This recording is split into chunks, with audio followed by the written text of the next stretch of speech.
Un mito es una creencia, una idea sobre algo, una afirmación.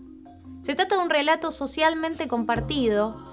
que es asumido como real, pero que lo que busca es, de alguna manera, explicar el mundo de una manera más sencilla. Son afirmaciones que surgen o de experiencias individuales o de un conjunto de experiencias conocidas, pero que suelen carecer de fundamento científico y funcionan más como una manera de reforzar un prejuicio que como un fundamento sólido. En la sociedad actual circulan mitos sobre el desempleo, el que no trabaja porque no quiere, sobre los jóvenes, son vagos, egoístas y irresponsables, sobre la religión, somos todos católicos, sobre la educación, antes estábamos mejor, o sobre la vejez, que no sirve para nada.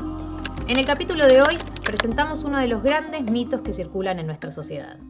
Existen en nuestro país un conjunto de mitos respecto de las personas que reciben programas sociales, especialmente asociados a la idea de las personas que reciben dinero, es decir, lo que se suele llamar programa de transferencia de ingresos, y que se vinculan con sospechas morales, indicios, sentimientos de desconfianza, es decir, una serie de prejuicios que vamos a intentar conversar en esta presentación a los fines de plantearlo en términos de una disputa de carácter racional, conceptual, que nos permita un poco entender de qué se trata el asunto. Esos prejuicios o sospechas morales se vinculan con la idea, por ejemplo, de la vagancia, es decir, que quienes reciben estos planes se encuentran en situación de aprovechamiento, de la situación de quienes efectivamente tributan los impuestos. Hay una sospecha en relación con el merecimiento, es decir, quiénes son o no son merecedores legítimos de estas transferencias. Está la sospecha respecto de la cuestión del uso del dinero, es decir, a diferencia del dinero ganado por el trabajo, el dinero recibido o donado suele ser objeto de algunos escrutinios morales. Y también está la sospecha respecto de lo que se pueden llamar las malas madres, es decir, la idea difundida de que ciertas personas, ciertas mujeres, se embarazan a los fines de recibir asistencia dineraria.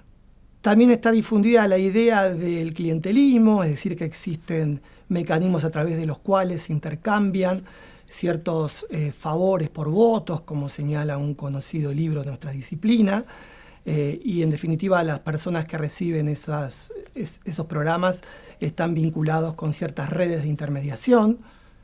Y también podemos mencionar el hecho de las llamadas malas madres, es decir, mujeres que se embarazan a los fines de recibir transferencias económicas. Estos programas sociales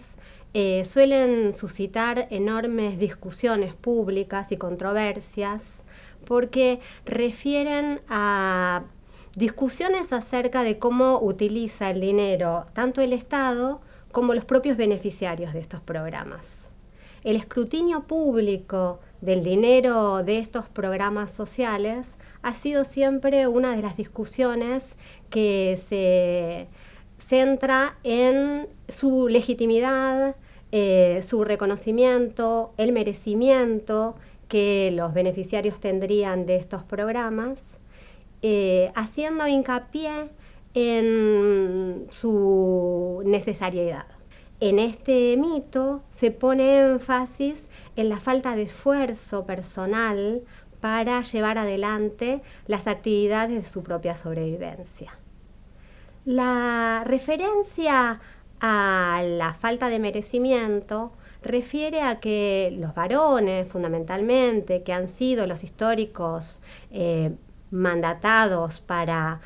recibir los ingresos laborales, no deberían ser objeto de estos programas sociales, poniendo una cierta distribución de la población entre merecedores y no merecedores de programas sociales. En esta forma de entender los programas, las mujeres con hijos chicos o las poblaciones más avejentadas podrían ser más legítimos portadores de estos programas, mientras que no así los varones. La idea de las madres como maternidades altamente ligadas a una instrumentalidad para acceder a programas sociales también es otra de las remisiones que adquiere este mito, refiriendo a que determinadas madres se embarazarían para cobrar un programa social. Este último mito o esta última remisión del mito está vinculada con la asignación universal por hijo, que no es exactamente un programa social, porque en términos de política pública remite a otros soportes y a otros dispositivos, pero en las representaciones sociales se vincula con el mismo tipo de referencia. Otro de los aspectos que se vinculan con esta forma despreciativa de entender a los programas sociales es poner bajo escrutinio público el uso de los recursos que de estos programas se logran obtener. Mientras que cualquier trabajador puede gastar sus salarios de la forma en que quisiera, aquellos que reciben programas sociales son constantemente sujetos a escrutinio acerca de qué es lo que debe y lo que no debe ser gastado con estos dineros que son, entre comillas, donados por el Estado y por el gasto público.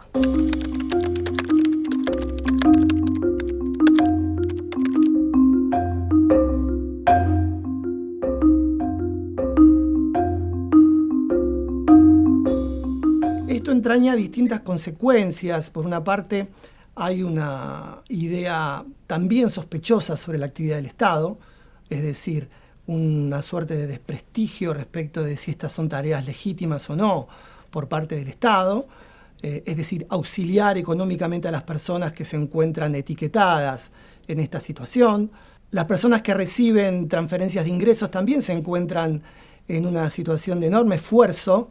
es decir, no son receptores de carácter pasivo, sino que están asociados a un conjunto importante de actividades laborales que tal vez no sean las actividades que habitualmente uno designa como empleo remunerado, asalariado, sino que tienen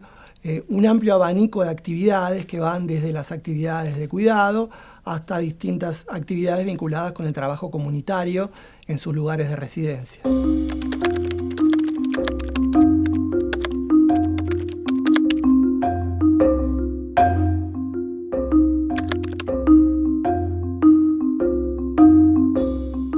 Respecto de estos mitos o sospechas morales, la sociología puede decir que por una parte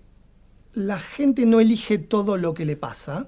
y ha sido sumamente cuidadosa en entender esos problemas que tienen que ver con lo que se suelen llamar situaciones de carácter estructural en las cuales las personas se ven involucradas. Y en este sentido, la extraordinaria transformación regresiva del mercado de trabajo en los últimos años,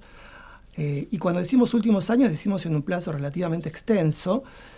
ha colocado un importante número de personas, sobre todo en las grandes áreas metropolitanas,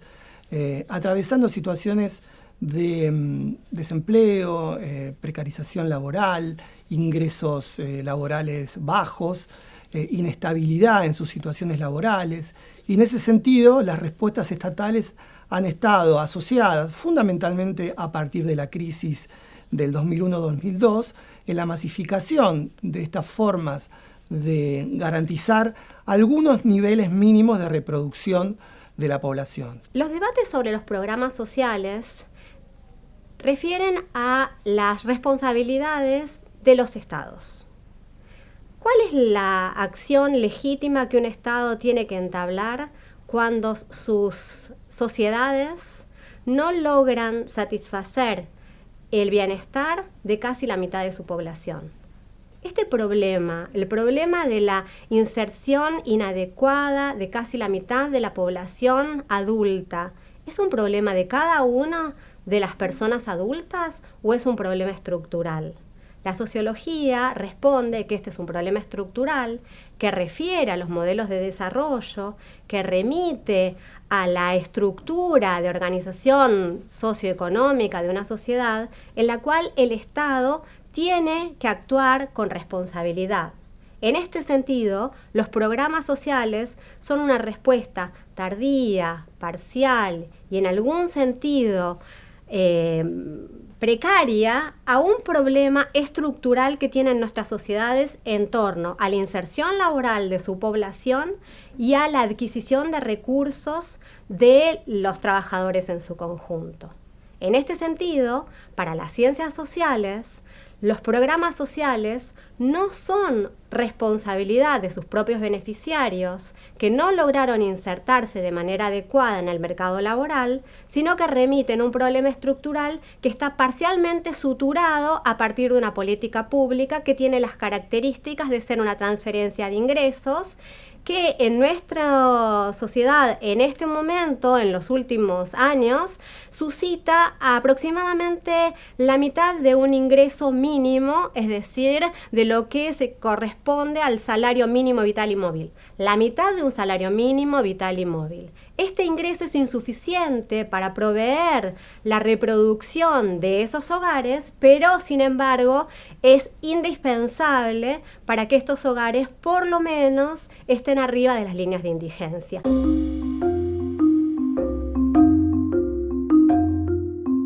Estudios sobre el mercado de trabajo muestran, por ejemplo, que aproximadamente entre el 40 y el 45% de la población ocupada se encuentra en situaciones que se pueden denominar como de pleno derecho. Es decir, una gran mayoría de la población trabajadora se encuentra en una situación de precarización e informalidad laboral. Otros estudios muestran que una gran parte de la población ocupada lo hace en unidades económicas del sector microformal, que suele estar asociado a situaciones de amplia desprotección. Este conjunto de condiciones nos muestran lo que un economista inglés llamó la aparición del precariado, es decir, un amplio contingente social, heterogéneo, pero con cierta relación relativamente homogénea respecto del mercado de trabajo, que son estas condiciones insatisfactorias de inserción que tienen que ver, insisto, con el problema de la precarización, de la informalidad laboral y con el problema de la caída de las remuneraciones laborales. La crisis de los 90, con la reestructuración de las sociedades, produjo transformaciones en el mercado de trabajo que ampliaron y profundizaron estos problemas en torno a la seguridad.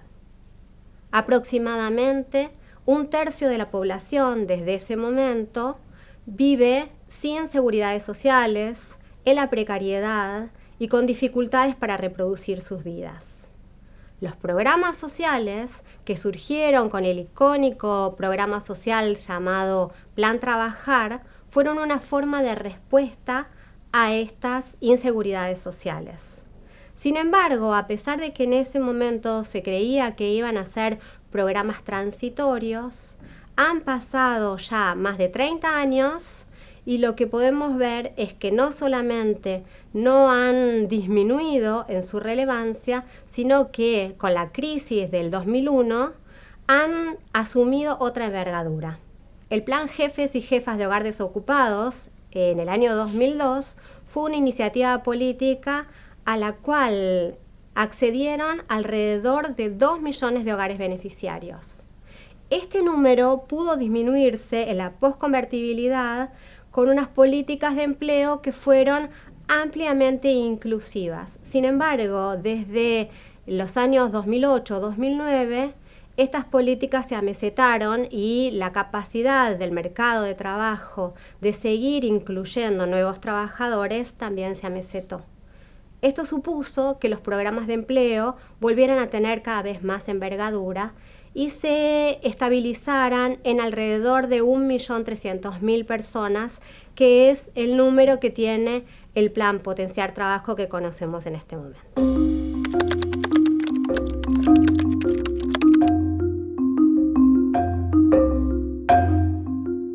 Desde hace un tiempo se comienza a verificar en las estadísticas la existencia de población trabajadora que se encuentra por debajo de la línea de pobreza. Es decir, que pese a tener un trabajo, es decir, eso que se reclama en ese mito respecto de la vagancia,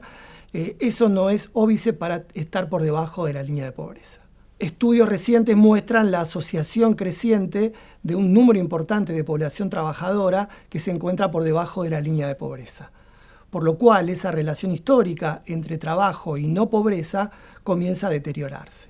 La idea de estos suministros dinerarios puede comprenderse también como un salario que complementa esas actividades del conjunto de la población, que no son remuneradas y que son necesarias para garantizar su reproducción.